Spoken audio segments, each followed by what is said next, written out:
izao ianao fakivy matsiaro valaketraka am'ireo adidy hoe inona indray no arapak'androany mandohalika mangataka nefa tsy hita ihany nefa tsy titsony izay ny fikirana zay natenenao tsy nisy nangirana fa mbola latsa sesoeso sesila rehefa mba mezaka sa tao an'izany aho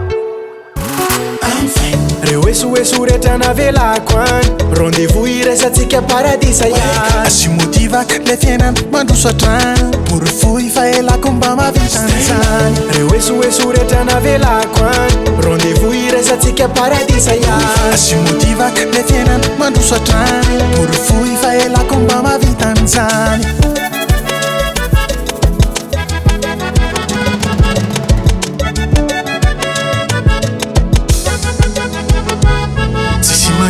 tsy andramany izany raha sendra lavo ela mitsangana trany fa fahombiazany io lesy tsy mba tonga ho azy sokafo mandondon'izy efa mba vahady tsy maintsy ho tsembokela tsy maintsy ho reraka normal lazakazaka io atraka ny lo fireo nofinofinao tsy maintsy ho tanteraka tsy maintsy ho tafela fataovy amin'ny foye ka rehefa tafity alady mirana ny tava ho bokona miposy arosalama lalandava ny pandy mila mokony ny sipa commando tsisy mila volefo nefa mila costo de miara sambatra de falifaly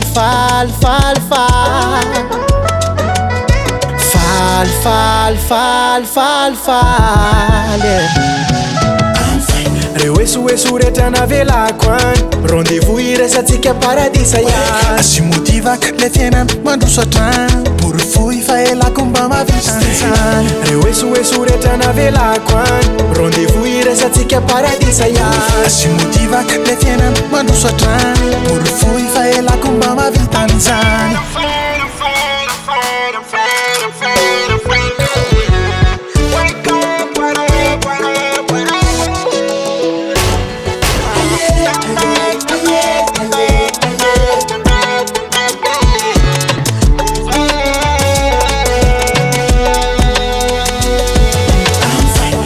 esoeso rehetra navelako any rendez-vous iresatsika paradisa ihany asimotivaka le fiainana mandroso atrano borifoy fa elako mba mahavitan'izany reo esoeso rehetra navelako any rendez-vous iresatsika paradisa ihany asimotivaka le fiainana mandroso atrano borifoy fa elako mba mahavitan'izany